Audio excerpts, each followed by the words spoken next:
Assalamualaikum warahmatullahi wabarakatuh. Halo teman-teman semuanya. Apa kabarnya nih? Mesti baik-baik saja ya.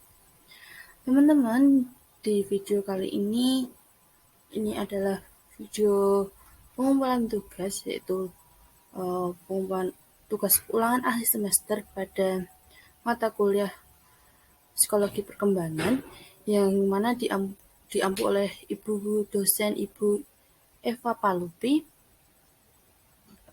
Nah, teman-teman, di video hari ini saya akan menjelaskan tentang perkembangan masa dewasa awal. Sebelum itu, izinkan saya untuk memperkenalkan diri saya terlebih dahulu. Nama saya Ravinda Putri Nur Andrianto dengan NIM 43040020059. Saya dari kelas Psikologi Perkembangan kelas 3B Fakultas Dakwah YIN Salatiga. Lanjut ke materi ya teman-teman. Nah, apa itu perkembangan pada masa dewasa awal? Dewasa awal adalah peralihan dari masa anak-anak ke masa dewasa. Masa remaja yang ditandai dengan pencarian identitas pada masa awal dewasa.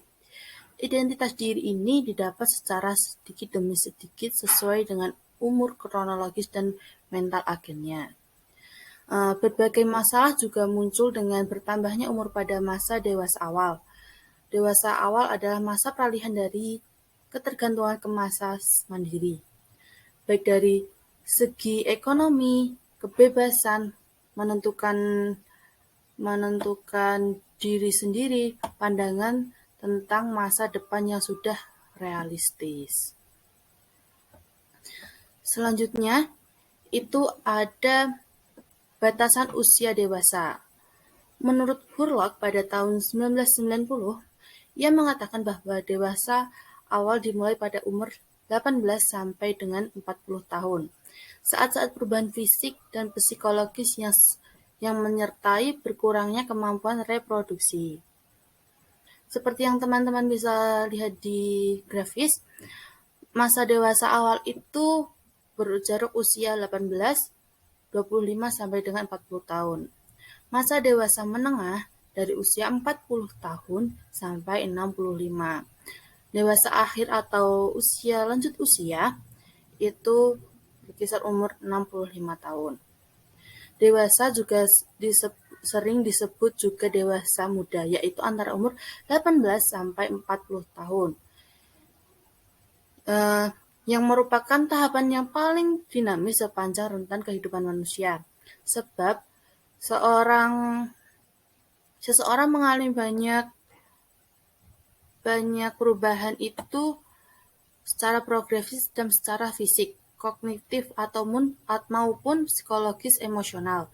Untuk menuju integrasif secara fisik, kognitif maupun psikoemosional, untuk integrasi kepribadian yang semakin matang dan bijaksana. Seorang dewasa telah menunaikan tugas perkembangan masa remaja seperti telah menyelesaikan pendidikan maupun pendidikan menengah maupun menengah atas, mengikuti dan menamatkan jenjang pendidikan tinggi yaitu universitas, meniti menuju meraih puncak karir, membentuk dan membina sebuah rumah tangga baru, berpartisipasi sebagai warga negara yang aktif dan produktif.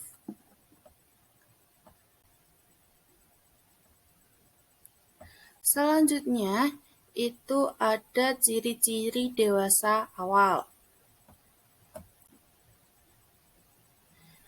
Nah, ciri-ciri masa dewasa menurut Hurlock pada tahun 1996 yaitu yang pertama, masa dewasa awal merupakan suatu usia reproduktif. Masa ini ditandai dengan membentuk rumah tangga. Pada masa ini, khususnya wanita sebelum usia 30 tahun merupakan masa produktif di mana seseorang siap menerima tanggung jawab sebagai seorang ibu. Pada masa ini, alat-alat reproduksi manusia telah mencapai kematangannya dan sudah siap melakukan reproduksi. Yang kedua itu masa dewasa awal sebagai masa bermasalah. Setiap masa dalam kehidupan manusia pastinya mengalami perubahan, sehingga seseorang harus banyak melakukan kegiatan penyesuaian diri dengan kehidupan perkawinan. Peran sebagai orang tua dan sebagai warga negara yang sudah dianggap dewasa secara hukum. Selanjutnya, yang ketiga itu ada masa dewasa awal merupakan masa yang penuh dengan masa ketegangan emosional. Ketegangan emosional sering ditempatkan dalam ketakutan-ketakutan atau kekhawatiran-kekhawatiran. Ketakutan atau kekhawatiran yang timbul ini pada umumnya bergantung pada tercapainya penyesuaian terhadap persoalan yang dihadapi pada suatu saat tertentu atau sejauh mana sukses atau kegagalan yang dialami dalam penyelesaian persoalan. Yang keempat, masa dewasa awal sebagai masa ketergantungan dan perubahan nilai. Ketergantungan di sini mungkin ketergantungan terhadap orang tua, lembaga pendidikan yang memberikan beasiswa atau kepada pemerintah karena mereka memperoleh pinjaman untuk membiayai pendidikan mereka. Sedangkan masa perubahan dinilai masa dewasa awal terjadi karena beberapa alasan seperti ingin diterima oleh pada kelompok orang dewasa, kelompok-kelompok sosial dan kelompok ekonomi orang dewasa. Selanjutnya itu ada perkembangan fisik pada masa dewasa awal.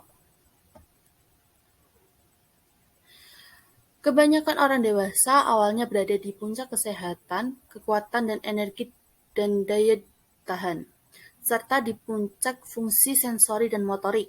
Kesehatan pada sebagian orang dipengaruhi oleh faktor perilaku, namun juga dapat dipengaruhi oleh faktor lain yaitu gen.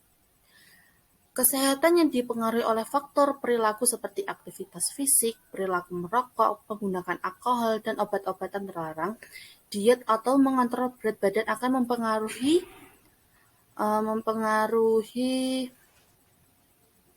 akan berpengaruh besar terhadap kesehatan dari masa ke masa.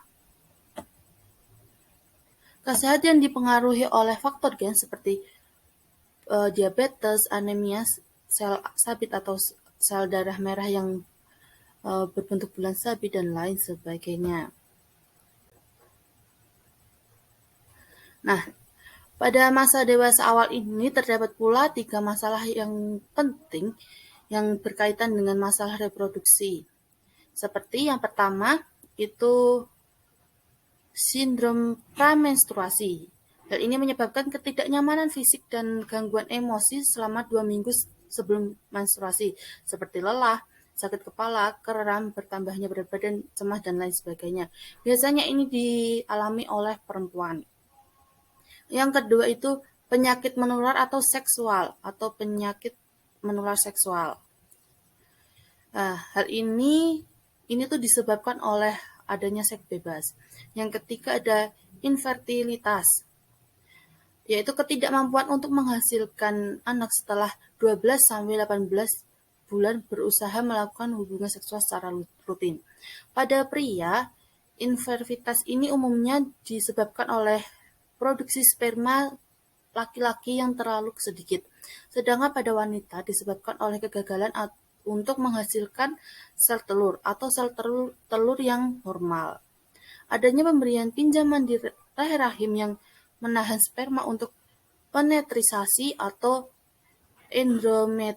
endometriosis, yaitu penyakit dalam menyebabkan terhalangnya implantasi telur. Selanjutnya itu ada perkembangan kognitif pada masa dewasa awal. Nah, di sini itu terdapat 7 tahap, yaitu yang pertama tahap akuisitif, yaitu masa kanak-kanak dan remaja. Yang kedua ada tahap pencapaian. Ini dianukan oleh remaja akhir atau awal 20 tahun sampai awal 30 tahun. Yang ketiga ada tahap penanggung-jawaban. Ini berkisar umur antara akhir tahun 30 sampai awal 60 tahun. Yang keempat, tahap eksekutif, yaitu usia 30 sampai 40 tahun atau sampai masa usia paruh baya. Yang kelima, yaitu tahap reorganisasi, yaitu akhir paruh baya sampai awal lansia. Yang keenam, tahap reintegrasi, yaitu masa lansia. Yang terakhir itu ada tahap penciptaan warisan, yaitu di atas usia lansia, teman-teman. Mungkin itu yang dapat saya sampaikan, teman-teman. Kurang lebihnya saya mohon maaf.